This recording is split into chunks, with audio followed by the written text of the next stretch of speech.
Ladies and gentlemen of TNP and visitors from the interweb, we welcome you to another rousing episode of Adventures in Luxury Swiss Watch Advertising and the psychology behind it.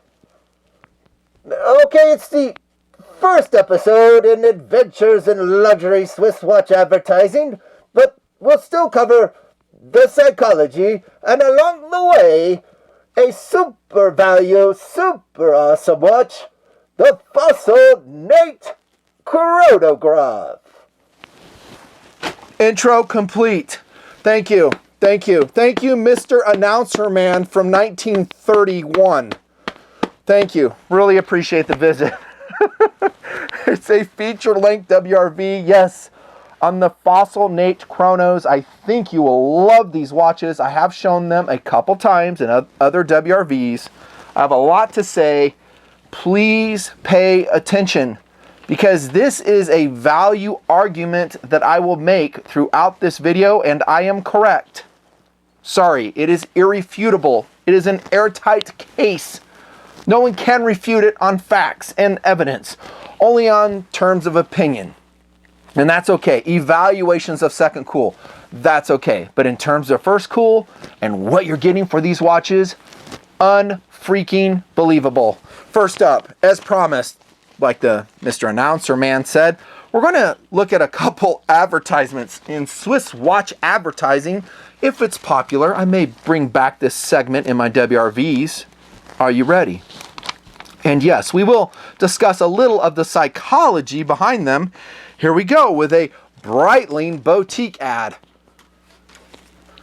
Boutique. Okay, that's a decent half side of the ad. There's another half I'll show you here in just a second.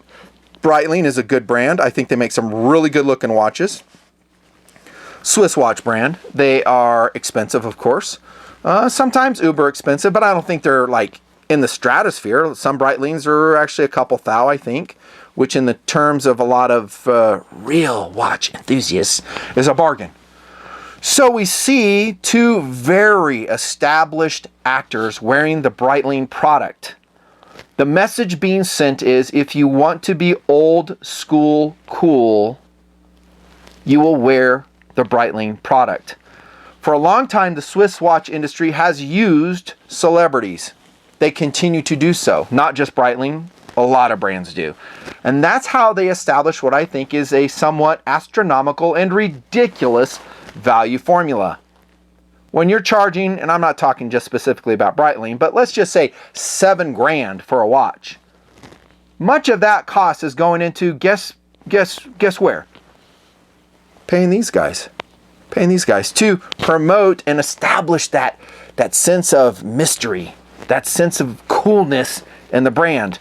Not to say they're not cool. I mean, dude, Charlize Theron, however she pronounces her name, she is an amazing actress. Mighty Joe Young, Reindeer Games, Men of Honor, Legend of Bagger Vance, Trapped, The Italian Job. I really liked her in that movie. Monster, never saw it, never will, but she got a lot of kudos for her acting there. Head in the Clouds, Eon Flux, that was cool. East of Havana in the Valley of Ella, just to name a few. Yeah, she's an established actress. She deserves to wear the product. How about Brad Pitt? Well, what can I say about the movie Fury? Oh my gosh, what a great movie that was. Fury, I loved it. Yeah, I like tanks and stuff. I like guns and stuff, I admit it. Still a great actor. World War Z, Kick-Ass 2, Big Man, True Story, The Big Short, Moonlight, War Machine, Deadpool 2, cameo appearance, Vice, Once Upon a Time in Hollywood, Ad Astra, The King, just to name a couple. Brad Pitt is legit, so he deserves it. So I can understand why they'd use this. Let's look at the other half of the ad.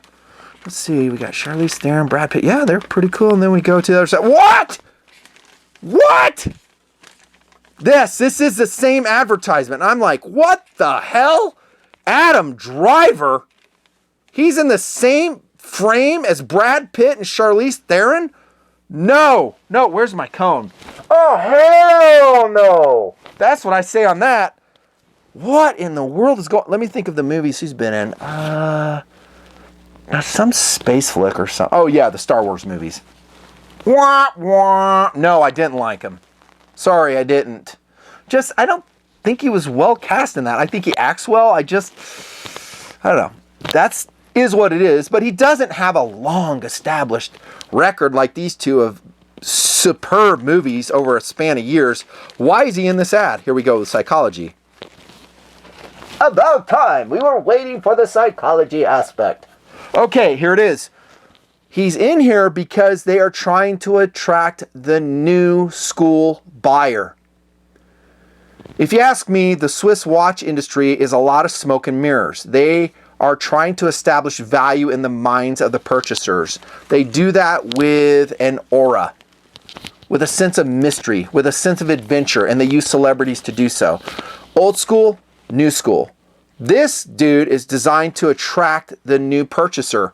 Young people, you guessed it, with money. And they may not really have a connection with these two. They're like, oh, they're kind of old people. That's how they look at them.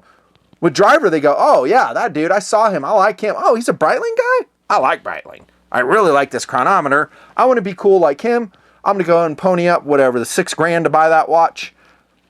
I want to be a squad on a mission. There you go. Adventures in Swiss watch advertising. Oh, and don't get me wrong. I think Breitling is a great brand. I give all these companies kudos for their advertising efforts, and I congratulate them on their successes. I really do. I don't think it's bad at all. If you can convince someone to pay $6,000 for your watch and they do it, dude, well played. Good on you. Here comes another Breitling ad. Okay, so these go together, and these pages are kind of jacked up. Sorry about that. So this is a different style of Breitling ad. Okay, and it came out of, I think, a car magazine. So this is in a car magazine. I have the covers somewhere here. It doesn't really matter. So this is a really cool watch, by the way. I love this watch. I like the clean looks of it. I wish it was a little bit bigger. I think it's like a 43 mil. I forget the name of it. Whatever it is. It's a Super Ocean, but I forget the variation. Love the watch. But here we have celebrity surfers. So we've got Sally Fitzgibbons, Kelly Slater, Stephanie Gilmore. I don't know them, but no doubt they're professional surfers. And what do you know? They're all wearing Breitlings and heavily paid to do so. They're not doing it on their own free will, usually. What's the message here? Well, if you want to be a true outdoor adventurer in ocean, or at least want to be a wannabe, buy the Breitling product. Pony up to the cost. It will give you that sense of adventure in water, maybe scuba diving, surfing, more likely probably eating a ham sandwich under your umbrella there on the beach. That's going to be about the extent of most people's adventures on the beach. Let's get real. But actually, I got to hand it to this ad. I like it. Yes, they're using celebrities, but it is focused and purposed. They're using legit adventurers, and I think they're awesome. Oh, and by the way, look at the different generations. We have the same thing. So I would take it, and I'm sorry, I don't know this guy, but I take it he's been around a while. She's probably new to the scene, maybe been around, I don't know, somewhat.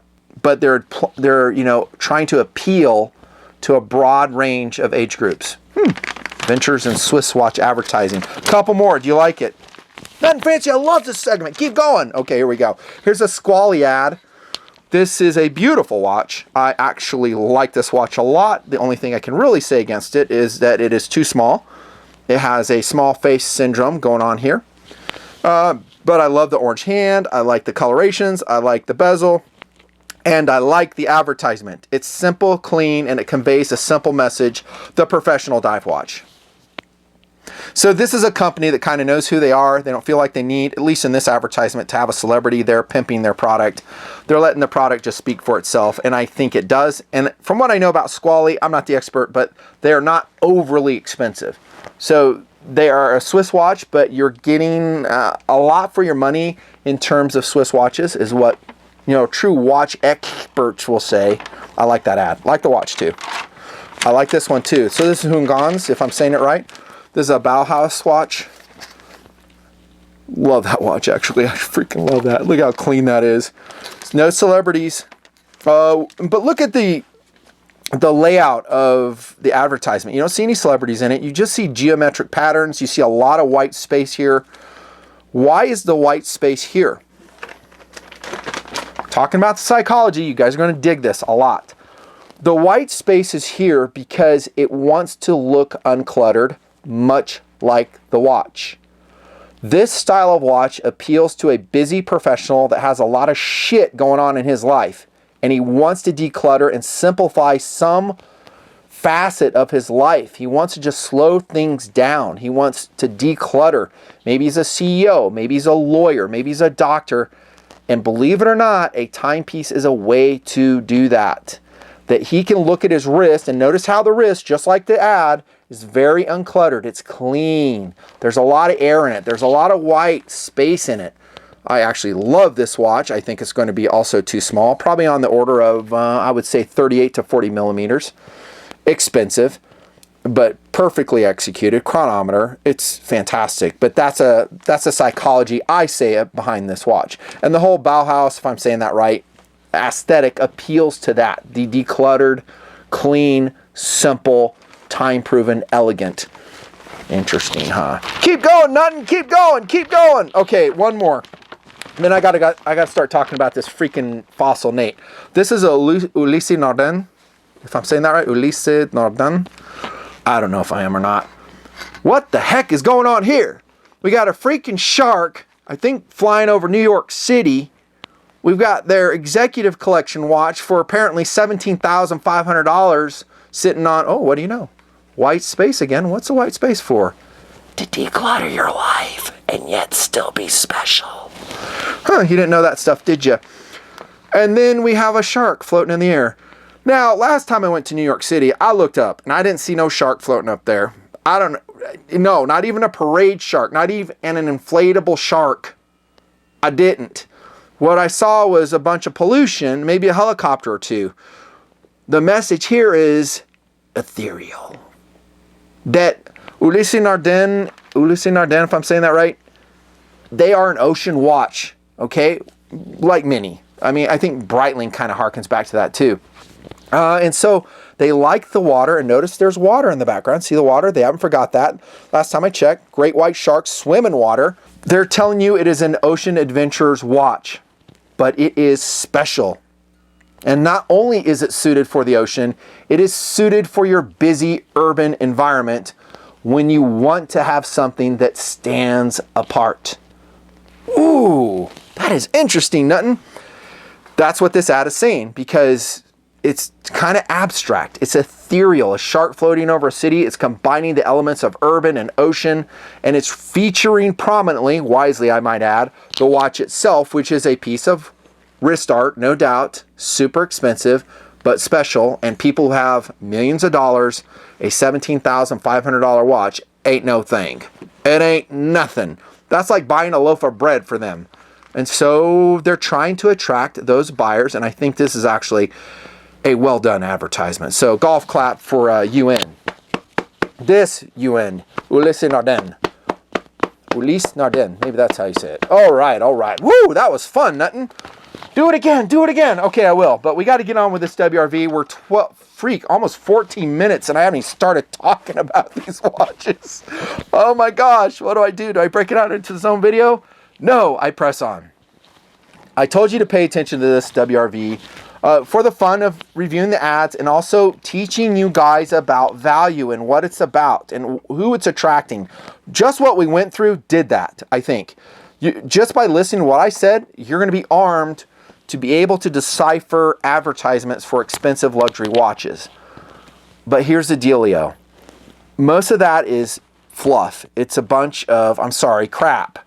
It's positioning in the consumer's minds that they need to go out and spend $17,500 on a watch. I did say millionaires would be buying that watch, that UN watch, right? Sure. But there's probably some people who are aspiring to that watch that probably do not have that kind of money, but they think that it really holds value for them. For those folks, maybe I would tell you to please consider the super high value fossil Nate Chrono. Here it comes, the first one. This is model number 1524, I think still being produced. It is gorgeous. Gorgeous. Now, the thing I hear from real watch experts, in other words, not me, you know, the urologists, oh, I'm sorry, I meant to say orologists, is that the quality is lacking in a timepiece like this. Well, here's the dealio. I've taken apart these watches and modified them. In fact, I have 5 here on the table to show you. I have 1, 2, 3 of them modded out. I know their innards. I've looked at them closely. I've worked with their cases. I've worked with their inserts or crowns or stems, the pushers. They're ultra high quality for the price. As good as a Swiss watch? I wouldn't go that far. I mean, but you're paying what? Another $1,000, $5,000 for a small incremental gain in quality. Is it worth it? You're not paying Brad Pitt for the Fossil Nate. If you were, this thing wouldn't be the $80 I spent on this one. It'd be more like $290 or maybe $1,000. Yeah, marketing's expensive. Buying those advertisements you saw, it's expensive. There's a lot of overhead. There's boutiques that have to have employees working in them. That's where that price comes from. There's a lot of hands in the pot. This one is between you and Fossil, and they're stationed in Texas, by the way. And they also own the Diesel brand and the Armani Exchange brand. Also super high value and excellent watches, says me. And I have experience in those brands as well. Watch for the reviews. This watch, guys, the Fossil Nate Chrono, I don't know if they're still producing this one or the other ones I'm going to roll on the camera. They're probably discontinued. Each one is 5 out of 5 stars. Don't stop. Just get it if the size is good with you. And that's a big if, because it is a big watch. It's going to be 49 millimeters across, 12 millimeters in thickness, 60 millimeters lug to lug with a 24 millimeter strap. That's a bigger watch. So I would say 7.25 inch wrist and above, you'd be okay. You'd be fine.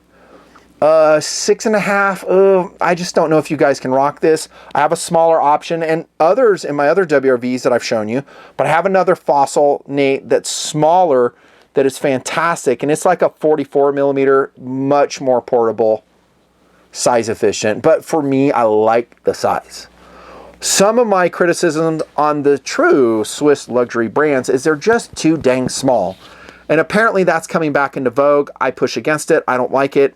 No, I don't like a big, huge, gaudy timepiece, and for sure Fossil makes some of those. So does Diesel. So do a lot of the so-called fashion brands. But look closely and you're going to find something in their line like this. It's clean, trim, Flieger-like, classic good looks. If you look at the Fossil Nate and you go, oh, that's not a good looking watch, I'm sorry, I just disagree. Then your sense of aesthetic is completely different than mine. Again, this is model 1524. Let's look at another one with an Avro Lancaster on the table as our table mascot. Look at this bad boy. Holy cow. Great nose art on that thing. Oh my goodness. You guys liking the props I'm bringing on table? I do too. They are fun. Back here we've got the Boker FR, the drop version. Oh my gosh, in blue titanium clip, S35. Use my link below if you want to support me. The more you do it, the more I do watches and knives. And this you haven't seen yet. It's coming in tabletop though. Alligator Toast, 25 bucks. Speaking of value, it's a Boker product. Value watch, value knives. That's the theme going on here. Yeah, 10 millimeter right here. One of my favorite all-time calibers. Patches and nutnfancy, bigcartel.com. Here's another variation. Dudes, this one is so cool. And I hope I get the model right on this. I'm looking. Let me look on the back. It's JR1355 wood-faced Fossil Nate chronograph wearing my strap. This is my strap, and I'll show you the original bracelets it came on if I remember. Look at this, dudes. You want adventure? You want personality? Go ahead and spring for a $60. That's what I paid for this. A $60 wood Fossil Nate Chrono. I got this one direct from Japan through eBay. 60 bucks. I think the shipping was like 8 bucks. Not $17,500. Will this give you the same wearing enjoyment as a Breitling, as a Ulysse Nardin, whatever the hell it is? It really depends on what you consider to be special for you, but for me, I do not need an expensive watch to be happy. I don't need it. To me, an expensive watch is like 600 bucks. I mean, that's like pushing it. I have a couple pieces above that. Going beyond $1,000 is like, no, I can't see doing that. I can't see doing it. Here comes another one. A JR 1480 wearing a nutnfancy hands modification with glow-in-the-dark orange tape. I painted the seconds hand blue. I told you I took these suckers apart. Look at this sucker. If I can find it, I will show you the original photo of what this watch looked like. I'll show you the original photo of what this version looked like before the programming by myself. The hands, of course, as always, are aligning during the WRV. They'll sync out of here in just a couple minutes. I didn't mind them, but I wanted to experiment and see if I could produce higher legibility in this particular version of the Nate. Again, this is 1480. I love it. We're going to look at all the case details. I'm going to show you the colors right now. Beautiful watch though. I mean, each one of these Nate Chronos has its own personality. That's the beauty of it. They just are so different. They're like, each one's like a different watch. Here comes one of my favorites actually. The JR 1354, 80 bucks also. This is signed. I did remod it in November of 2019 because I had jacked the hands up on it. Here's a photograph of what that looked like. One of my first hand modifications, paint job, and it did not turn out well. It was sloppy. So I disassembled the watch, I sanded the hands, and I redid them in wolf gray. Boom! Here's what it looks like now. They are now perfect. There are no irregularities in them. They are smooth, consistent, and pretty much awesome. I painted the seconds hand orange, as usual, and that is against a tactical black background.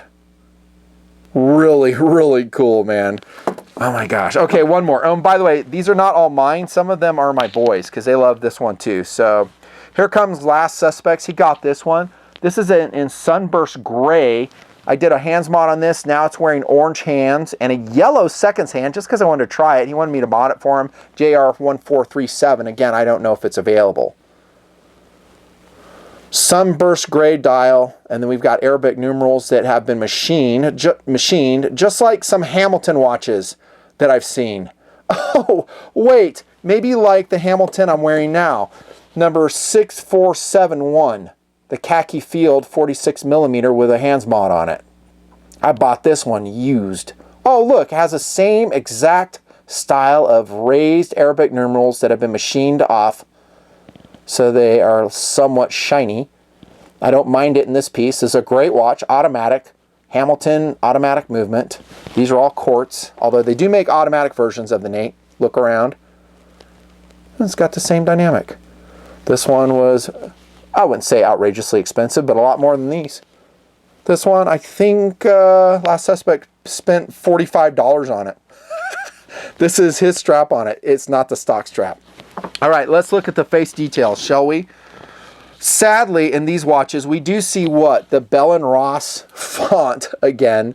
I've been saying to my WRVs, it is trite. It is. It's just overplayed. That is a Bell & Ross font. I do love the hands on these, though. They are stretched kite Flieger hands, the kind we see in IWC, and maybe they, derive some inspiration from the IWC watches. Very well could be. I'm not saying they didn't. I love the hands of the Nate. It's one of my favorite things about the watch. I have several, by the way. And they do come in various sizes. So these are broad kite hands in these versions. See that? And these have more narrow hands. So this is a different hand set on a fossil Nate Chrono. Again, they are lining up as always in my WRVs. Here's a stock variation. So that's what it looks like without being programmed by myself. The seconds hand being unmolested. And I don't think this one needs to be programmed. It doesn't. It has good legibility. It still has that really cool subdued look to it. I love the orange half of the seconds hand. I like the orange in the 6 o'clock subdial. These are chronographs, so you start your chrono by the upper right pusher. That should start it going. And this is your totalizer scale here. This is your military time in most of the versions, being repeated at the 3 o'clock dial. You can't see the totalizer because it's being covered by the hours hand. And then you'll reset your chrono here. I think the pushers are somewhat mushy a little bit. This starter one is a little bit mushy. This one is more crisp. Here's your protected crown in the Fossil Nate. Non-screw down. Don't really care. Your water resistance on all these, if you care, is 100 meters on every single one I'm showing you. Good clean markings and no busyness here. Another thing, I told you I had a lot of things I love about this watch. Another thing I love is there's no chapter ring in them.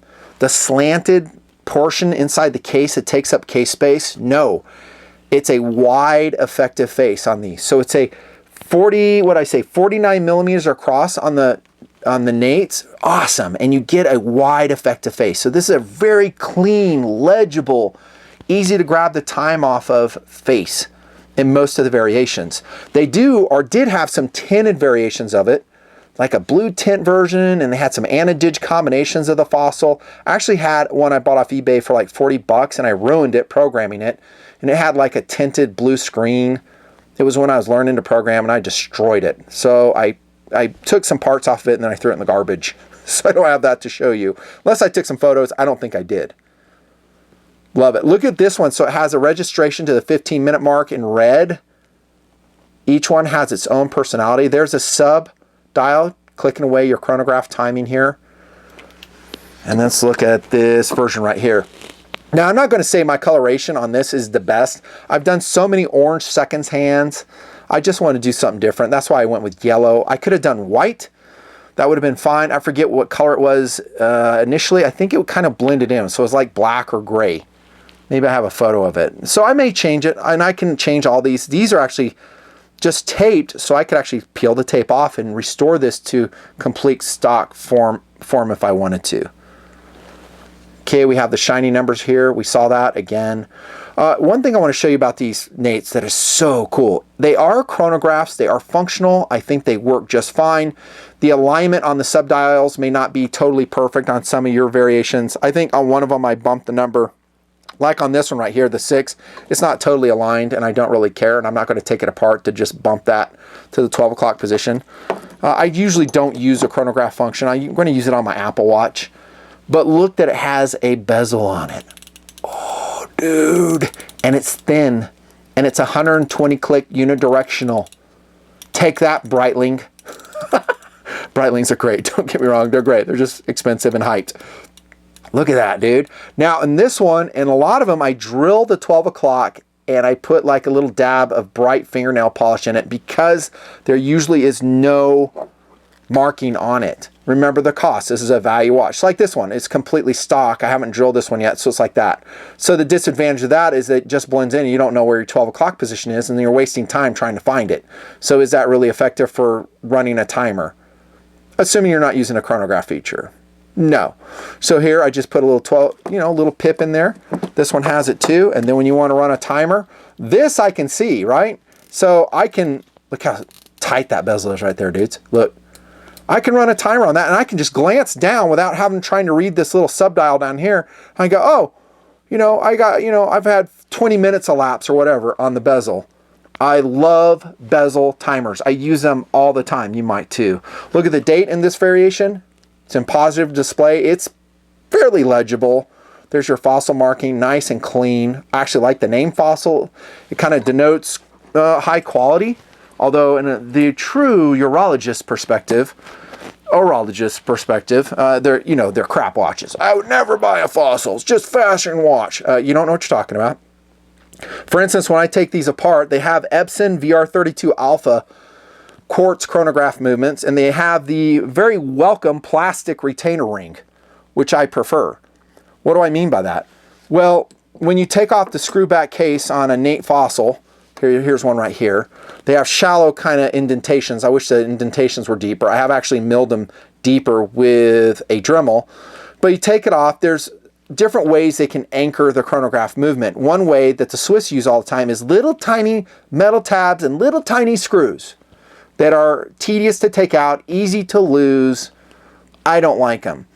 I really like how the Chinese do it. I really like how the Japanese do it. And that is a plastic retainer ring that anchors the movement just as solidly, and it's easier to service.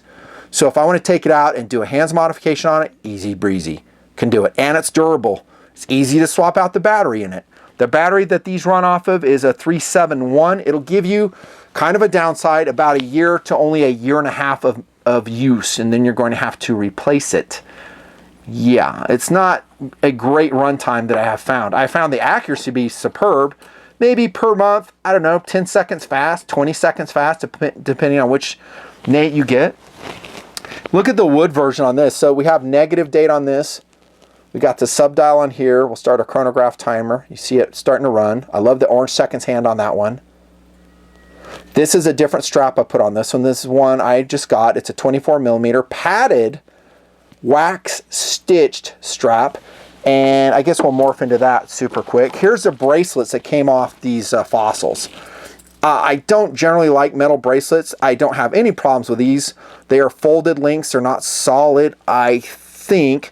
And they'll pinch a little bit on your hair if you care. They're a value bracelet. I just don't like the weight, and I don't like how they do not adapt to the changing wrist size as you go throughout your day. Here's another one. They add a lot of weight. You're looking at about 7 ounces if you wear these bracelets on any of these watches. I think this one came off of that one, and this other one came off of that one. So we just have them here for the tabletop review. I don't wear them. Maybe you love them. I think they're easy enough to adjust. They're single clasp. They're secure from what I found. I have worn them before. Not bad. They're okay. Stainless steel. A lot of value. Adjusts just like a Casio bracelet. Let's look at the strap on the Fossil. This is a stock leather strap. And this is another thing I absolutely love about most Fossil watches. Their straps, guys, are on par with a Swiss watch. Did you hear what I was saying? And by the way, I kind of know what I'm talking about. That's one reason I jumped into a couple Hamilton pieces. Let me see if I know what I'm talking about. Okay, I got a Hamilton. Great watch. Love the brand. It's awesome. A little bit expensive. These straps are every bit as good. These are waxed, thick, high quality leather straps. Logoed with a Fossil brand. I would never take this strap off. Oh, look, it's got quick release spring bars on it. Does it get any better? Oh my gosh. Good keepers. Look how thick the keeper is. They don't wear out. We have a logo clasp here, blackened in this variation. Beautiful straps. Oh my gosh. Look at this one. This is the OEM strap on this one, the 1480. The white blue. Jump into this one. If you can find the white blue, jump on it. Don't hesitate. Although they're probably going up in cost now. White stitching, waxed navy blue, thick 24 millimeter leather. This is a superb strap. Fossil just gives you so much value for the brand. This video is feature length, not a 5-minute video. Sorry, no, there's no apologies. It's just, it is what it is. Yeah, and this is an OEM strap. Look at this one. On par with a Hamilton. On par with perhaps IWC as well. And I'm being serious. I mean, I just don't see how you can improve the quality. Finished edges. Heavy duty stitching in white cotton, nice clasp, nice keeper, beautiful tanning on this leather strap. And then these are aftermarkets that we put on. So that's a leather NATO on that one. And there's a padded one that I showed you too. Let's look at the case work real quick. There's a satin finishing on this one. So we don't have a logo crown. Don't care. But there's going to be variations too. So just because I'm showing you these doesn't mean that you won't find some variances in the Nates. I really love the titanium coloration of these ones. It's just gorgeous. Nice knurling too on the bezel. Can use it with gloves. No, I did not dive them. Your water resistance is usually 100 meters. In some variations, it'll be 50 meters. It just depends on which one you get. Again, 24 millimeter lugs. A little bit downturn, you can see that. So they're not like flat out. Maybe you could get away with it with a 6.5 inch wrist. The case backs are unadorned. They are simplistic. Again, I think the notches should be made deeper. Each one will have its model number on the back. When I do a hands mod, I will sign each one. Maybe later on I will sell them. Fantastic, fantastic watches. I really cannot tell you anything negative about these timepieces. For $100 or less, even if you bounce a little bit above $100, if I can find some links, I'll put them below. Please use them. You support me and the watch show if you use them. It doesn't cost you anything. I would do it. Again, if the sizing and the aesthetic fits you. Maybe this isn't your aesthetic. Maybe you want something different. Maybe you want something smaller like this Fossil Flieger. Told you I had something in store for you smaller wrist dudes. Look at this one. Again, we still have the Bell & Ross font, unfortunately. But we have standard Flieger hands. This is a 44 millimeter, I believe. Gone is the rotating bezel. Sadly, I wish it did have one. It doesn't. It's just a simple, clean timepiece that can declutter your life, just like that UN watch, the Ulysse Nardin. It'll declutter your life. Look at the strap. Orange stitching. This one's slightly tapered. Oh, I even wrote on it. Excellent watch. I got it in 2018. I love this watch. And there's your call number, JR1447. Fossil. Fantastic. I got to wrap it up, dude. This video's gone way too long. Oh, wait, one competitive option. I love it when you do competitive options, Nuttin. Okay, it's not just Fossil Nate Chronos that I think are amazing. Don't forget this brand, the Amant brand. This is a programmed, I think, Berlin. Yeah, so you see that. Nice case backs, by the way. Look at that. So it's Berlin is the model. This is when I programmed it, i.e. changed the hands. 619, I did it, of course, in the great state of Utah. And look at that. That is a good looking watch. Has a tachometer, bezel ring in there, taking up case space. I don't really like that too much, but the rest is all 10s. It really is. Just a great looking watch, especially after the hands mod. I think I left the seconds hand the same color as it came, and then I just painted the hands white on this variation. Super, super excellent. Just one competitive option, and it's going to be smaller too. So let's compare it against the Nate, if the Nate's too big for you. And it is a big watch, which I like. This one's about 44 millimeters. Again, we're looking at about 49 for that monster. It's a manly watch. Wrapping it up. All right, it is fantastic. I love the Nate. You may have sensed that. It is a value touchstone in the project. Now that I've put out this video, I will reference it, and I will tell you, you don't have to spend a lot of money for a fantastic, superb quality watch with classic good looks, superb casework, quality materials, whether you're talking about the leather, the 316L stainless steel case, which is PVD coated, the accuracy, the durability, you name it. It's just fantastic. For 80 bucks, 80 bucks, well done, Fossil.